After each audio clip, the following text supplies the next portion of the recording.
Paano i-delete ang Facebook account na hindi na ginagamit? Gusto mo nang i-delete ang Facebook account mo kasi hindi mo na ito ginagamit o for any reasons? Ganito lang ang gawin nyo mga idol.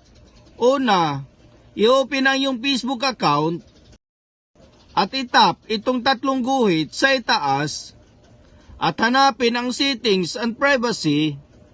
Dito, pindutin ang settings at i-click itong see more in account center.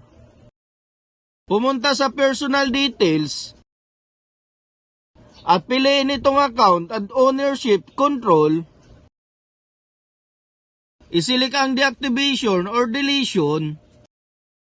Itap ang iyong profile at piliin ang delete account.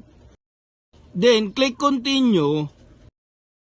Kung gusto nyo ng mga tips and updates na kagaya nito, subscribe for more. Thank you for watching.